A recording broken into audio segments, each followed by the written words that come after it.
Still on the issue of insecurity, President Muhammadu Buhari recently emphasized the need for the support of the United States and other important and strategic partners in combating the security challenges facing Nigeria. He said the support was necessary because the consequences of insecurity in Nigeria would affect all nations. Now we have with us House of Representatives.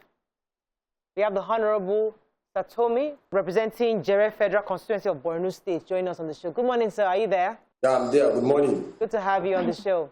All right, Honorable Satomi, yesterday we witnessed that the House was asking the federal government to declare a state of emergency because, obviously, for the insecurity that we see.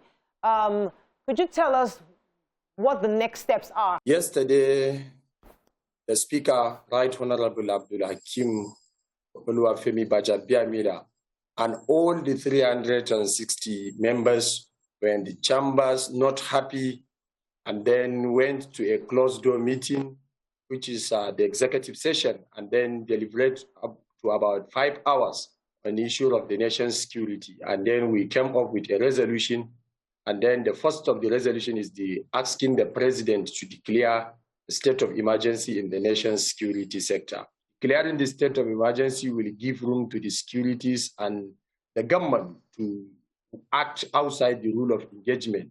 That's the basic reason why, and then we ask for the state of emergency. In the short term, how can the school children feel safe? What is going to be done now? And what's the timeline for the implementation of this state of emergency? By now, we hope the presidency have come up with a statement on that, because the thing is going out of hand. There was an tentative security statistic showing that the small arms within the proliferation of small arms and ammunition in the hands of non-recognized actors, that's the bandits, Boko Haram, kidnappers, and the rest, is about 1.8 million, while the weapons in the hands of security formation across Nigeria is not beyond 680,000. It's about 3 times. So definitely it's high time. Okay, so sir, it was shocking when we heard the Honorable confirm what we've heard before, that the ammunitions available to a lot of the bandits, the ammunitions available to bandits, Boko Haram bandits, is ×3 of what we have as a force. And because we've been hearing there was a 1 billion naira that was dedicated to empower the military. Where did the 1 billion naira go? All the money they have been paying the military to empower them, where did it go if these criminals still have more ammunition than us? I don't think they have more ammunition than us, because armaments are, big. But I don't know who went and actually counted it and said, okay, this is Nigeria own and this is, Maybe so, impact those are generalized statements. They don't. But they could buy, and from the black market, and then, of course, use them.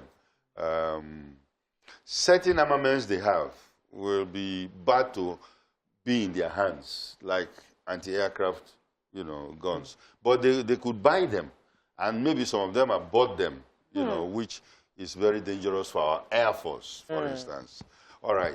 So these monies that are being circulated around, the security agencies are, I think, after it. Governor El-Rufai has been on the front burner and for his stance on no ransom for kidnappers, despite the cries and the videos that we're watching. And many people think, oh, he must be heartless. Oh, it's because his children are not involved.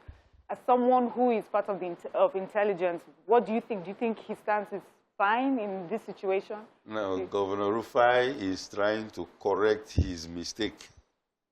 I say so because Governor El-Rufai was paying ransom to bandits, even when they were not kidnapping people. He was paying them protection money, so to say, because it is there. It's in the media. It's not a new thing coming from me. He was paying them, and then we keep on talking of zero tolerance to ransom, because after they receive the money, they come back to him.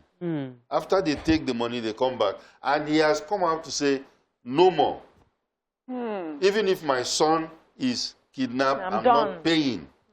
And that is what the people are saying, okay, if you don't want to pay, then you see what we can do. Yeah. And That then is they're what, killing that's people. the situation we have right now.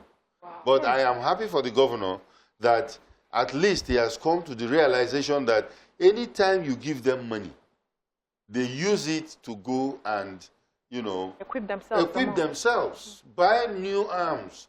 You know how much one AK-47 costs? More than 300,000-400,000. Yeah. Really? Yes. One? Yes, Yeah. one. Jeez. So when you see these people carrying all that, They're heavily things funded. all over places, we now start talking of Who is funding terrorism them? financing. Yes, we're funding them. Sponsors. We are doing Where our is it coming from? I mean, Uh-huh. you When think we- that in international organizations, they trace these funds. They're able to follow the money. Of course. Why are we unable to follow the money Who is here? bankrolling Do we know? them? And we refuse to tell us who it is? The security services, to be fair to them, had arrested a lot of people, up to about 900 or so, Wow. you know, and they're investigating them to make sure that at least they will get to the root of, more intelligence on where the big money is coming from. And some of them are in Nigeria, some of them are outside the Diaspora. country. Background.